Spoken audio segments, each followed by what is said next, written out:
Jesús declara el plan de Dios. Estudio del Evangelio del apóstol Juan. De cierto te digo que lo que sabemos hablamos y lo que hemos visto testificamos, y no recibís nuestro testimonio. Si os he dicho cosas terrenas y no creéis, ¿cómo creeréis si os dijere las celestiales? Y nadie subió al cielo sino el que descendió del cielo, el Hijo del Hombre que está en el cielo. Y como Moisés levantó la serpiente en el desierto, así es necesario que el Hijo del Hombre sea levantado, para que todo aquel que en él creyere no se pierda, sino que tenga vida eterna. ¿Por qué hay muchos que no creen al Evangelio? ¿Qué significa que el Señor descendió del cielo y subió al cielo? ¿Por qué era necesario que Cristo muriera en una cruz? Sabemos lo que hablamos. Hay quienes consideran que a partir de aquí no habla el Señor Jesús, sino el apóstol Juan, dando la perspectiva de la iglesia, y por eso el plural en este pasaje. Sabemos, hablamos, hemos, testificamos, nuestro. Si así fuese, ha de reconocerse que el mensaje del Señor Jesús y el de la iglesia es el mismo y que formamos con él un único e idéntico cuerpo. El Señor Jesús siempre toma en cuenta a los suyos y nos incluye en su ministerio, en su mensaje. Debemos sentirnos representados en él. El vocablo griego usado para hablamos es lalein, que en la Septuaginta significa la palabra revelada por los profetas, y en el libro de Hechos se usa para referirse a la transmisión del Evangelio. De esta manera, ambos, Cristo y su iglesia, hablamos de la revelación de la verdad de Dios.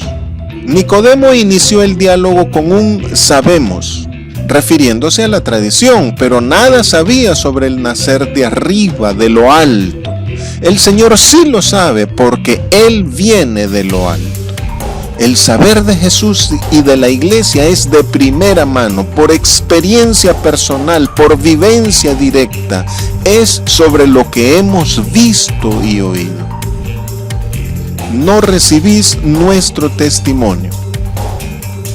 Recibir y aceptar la palabra de predicación es la primera condición para creer, pero hay quienes que prefieren no creer.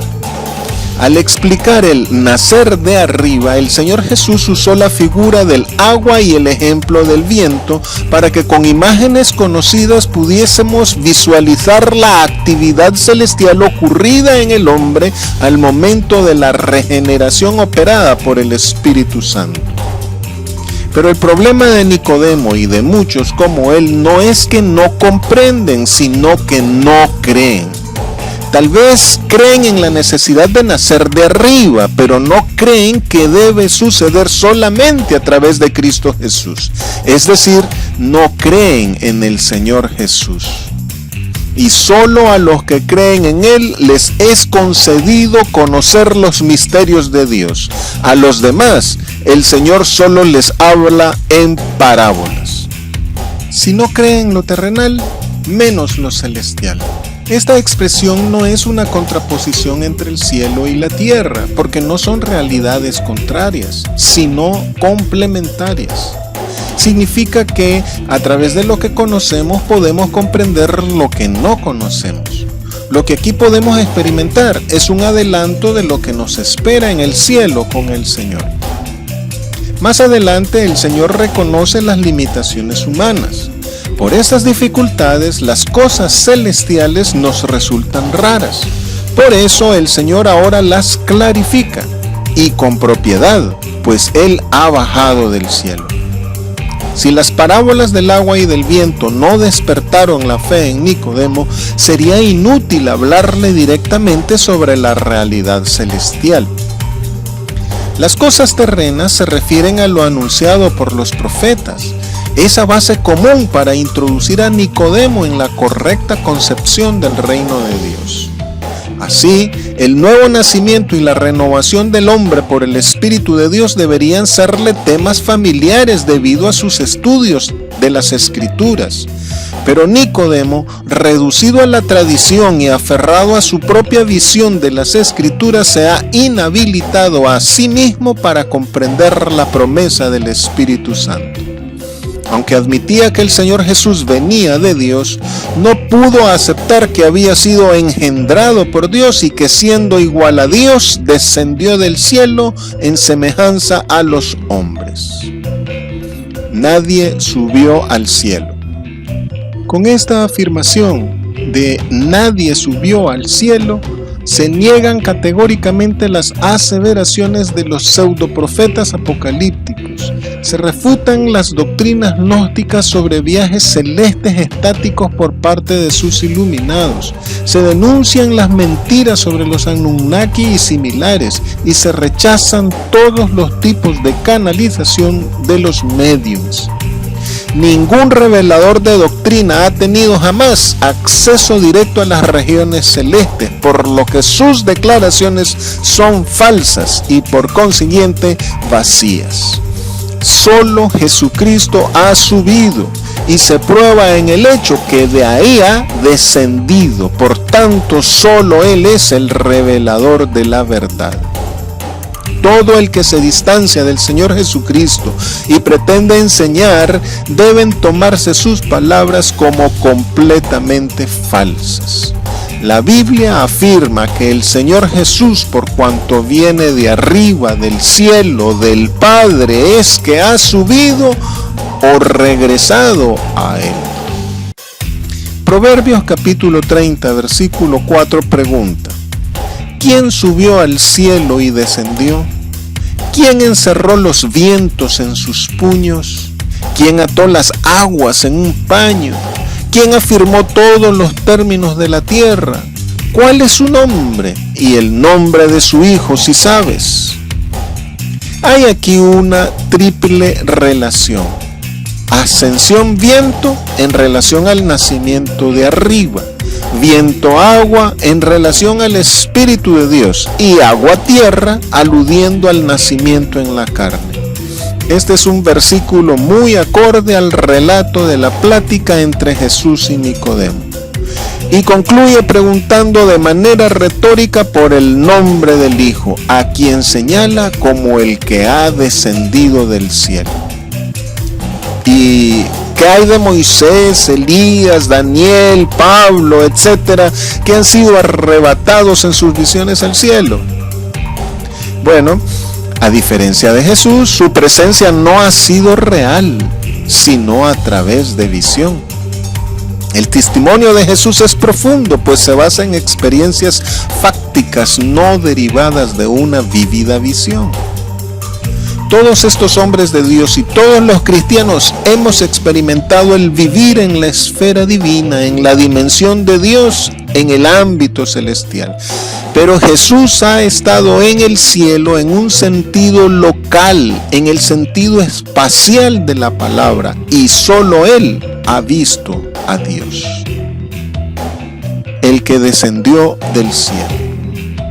Bajar o descender se encuentra muy a menudo en el Evangelio del apóstol Juan. Por ejemplo, el Espíritu Santo descendió sobre Jesús. Los ángeles de Dios suben y bajan sobre el Hijo del Hombre. El Señor Jesús bajó como el pan vivo.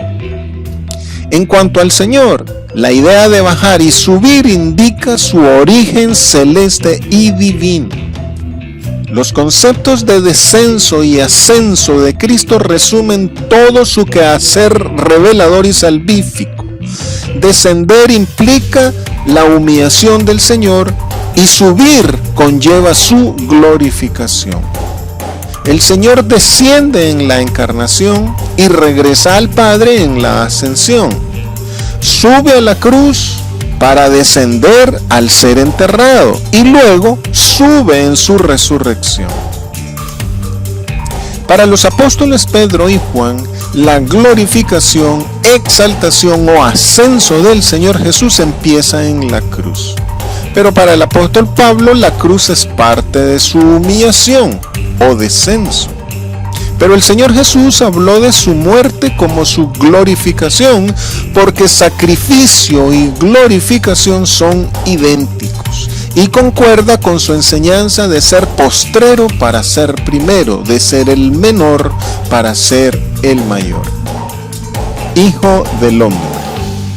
La mentirosa doctrina teosófica de la nueva era habla del hombre elevado a la divinidad y de maestros ascendidos, pero solo participan de la reiterativa mentira de Satanás de seréis como dioses.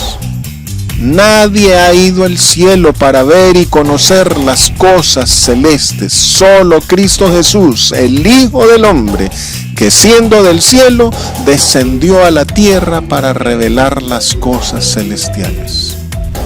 El título Hijo del Hombre define a Jesús desde la perspectiva del cielo, así como el título Hijo de Dios lo define desde la perspectiva de la tierra. Así, al ascender desde la tierra, Jesús es visto en el cielo como Hijo del Hombre. Por esto, este título se refiere a las naturalezas divina y humana del Señor y establece tanto su origen humano como su origen divino. Jesús siempre se llama a sí mismo como Hijo del Hombre. No usa el de Mesías o Cristo, porque este fue politizado. Sin embargo, cuando le dicen así, él no lo rechaza. El Señor usa el título Hijo del Hombre para enfatizar su naturaleza humana, contraponiéndola a la de otros hombres que reclaman para sí la capacidad reveladora de los misterios de Dios. De todos estos hombres, solo el Señor Jesús es el único que ha subido y ha bajado del cielo, lo que le concede respaldo moral y espiritual para reconocer que dice verdad. Está en el cielo. Desde la perspectiva humana es imposible estar en dos lugares al mismo tiempo. Sin embargo, el Señor Jesús manifiesta que aunque está aquí en la tierra, también está en el cielo. También puede entenderse que en el momento en el que el apóstol Juan está escribiendo, el Señor Jesús ya había subido al cielo. En todo caso, no hay ninguna metáfora aquí, sino que debe ser entendido en el sentido literal de tiempo y espacio. Esta idea, que está en el cielo y en la tierra, alude a la omnipresencia del Verbo Jesús y a la participación activa del Padre en la redención que el Señor, el Hijo del Hombre, hace del mundo.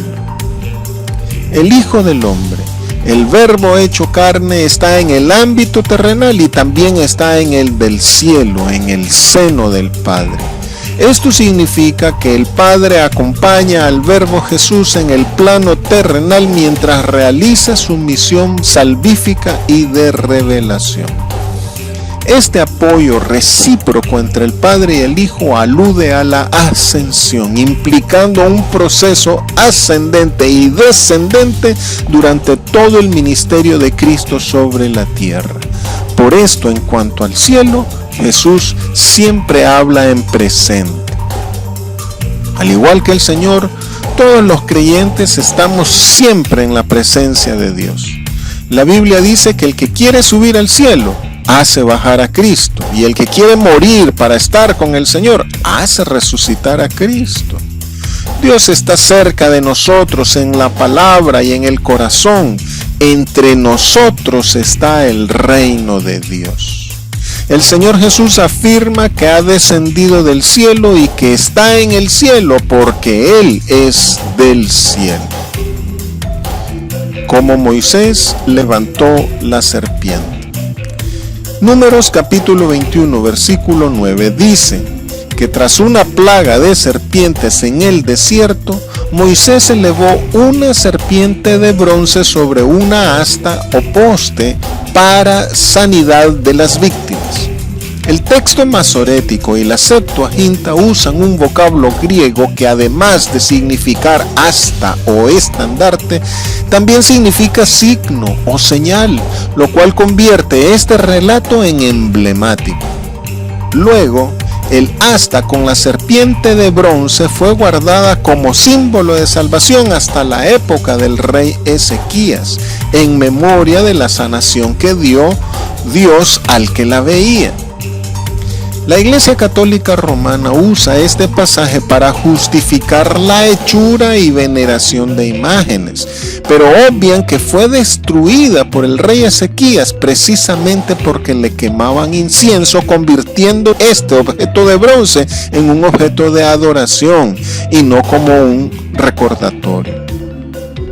En la tradición judía, mirar a la serpiente significó volver el corazón hacia la palabra de Dios. Del mismo modo, el apóstol Juan establece que la salvación es creer en el nombre del unigénito Hijo de Dios. Este símbolo del desierto se convirtió en un tipo de Cristo, quien al ser levantado en la cruz se volvió fuente de salvación para todos. Con Moisés, la vida otorgada a las víctimas de las serpientes fue transitoria, pero con Jesús la vida es definitiva, permanente, eterna, abundante. La serpiente de bronce levantada por Moisés es símbolo del viejo hombre, del hombre pecador desobediente que merece la muerte. Este hombre pecaminoso que debiera estar en la cruz, el Señor Jesús lo sustituye para justificarle por la fe en su nombre. Así, la cruz como símbolo del triunfo sobre el enemigo es el trofeo del cristiano. Cristo no solo anuló el decreto de muerte contra nosotros y triunfó sobre Satanás por nosotros, sino que también nos dio poder sobre toda fuerza de Satanás. En este sentido, la crucifixión del viejo hombre, del hombre pecador, implica el nacer de arriba, que apunta también a la localización donde hemos de buscar al Señor, levantado en lo alto, ocupando nuestro lugar para recibir el Espíritu Santo que brota de su costado y recibir su liberación. Es necesario que sea levantado. Debe ser levantado. Es necesario, es decir, es una obligación mesiánica. Esta exigencia es recalcada también en los otros evangelios. Es necesario por nuestra liberación y santificación, pues al participar de carne y sangre, con su muerte, Cristo Jesús nos libera del dominio del pecado y de la muerte. Es necesario que sea levantado para ser exaltado mediante la cruz y para ser resucitado, para que nosotros no creamos en vano. Mediante sus aflicciones nos perfecciona y nos santifica. Primero el Señor dijo que el Hijo del Hombre descendió del cielo y que está en el cielo. Ahora establece que su ascensión o levantamiento en la cruz es lo próximo que debe suceder. Aquí se hace notar un juego de conceptos entre levantado en sufrimiento y levantado en gloria por Dios, lo cual en el reino de Dios es equivalente. El punto de comparación con la narración de Moisés, además de la imagen de la serpiente, es el hecho de ser levantado. Al igual que la serpiente alzada atrajo los corazones de Israel hacia Dios buscando salvación, Jesús atrae a los hombres hacia sí y los conduce al Padre. La cruz es el inicio de su volver al Padre, porque después sigue su resurrección y luego su ascensión y su sentarse a la diestra del Padre. Este ascenso en la cruz para expiación no es un sacrificio humano a la divinidad que aplaca su ira, porque el sacrificio viene de arriba, viene del cielo, y es así porque nosotros nada podemos hacer. La venida del Hijo de Dios a morir por nosotros implica que Dios, aunque ofendido, ofrece a los hombres un don que restablece su relación con ellos. La respuesta humana debe ser una acción de gracias por la liberación pascual. La celebración de la Cena del Señor o Eucaristía, que en griego significa acción de gracias, nos permite rememorar y agradecer su liberación, para que todo aquel que en él cree. En griego se lee en presente continuo esta frase, que dice: para que todo aquel que en él esté creyendo no se pierda, sino que esté teniendo vida eterna, indicando una acción continua. Esto debe interpretarse como la necesidad de creer en Cristo, esperar en Él y depender de Él, diaria, constante y habitualmente. Creer en Él no es un acto único en el pasado de mero asentimiento intelectual de su mensaje, sino que entraña obediencia diaria, fiel y permanente a su palabra. Este mismo entendimiento se da a la desobediencia o al no creer. En el capítulo 3, versículo 36, se dice que es un estado permanente y se lee: el que esté desobedeciendo no verá la vida, sino la ira de Dios. Creer en Él es el objetivo por el que el Hijo del Hombre debe ser levantado en la cruz, al mismo modo que la serpiente en el desierto. En el relato mosaico solo se requería mirar a la serpiente levantada, por lo que no mirar o dejar de hacerlo era una autoexclusión e inevitablemente suponía la no curación y la muerte. El que el Señor haya sido levantado implica subir la mirada, lo que lleva a la idea de ver al cielo e invocar al Señor para ser salvo. Quienes no lo hacen perecen. Increíblemente, hay muchos que prefieren las tinieblas en vez de la luz.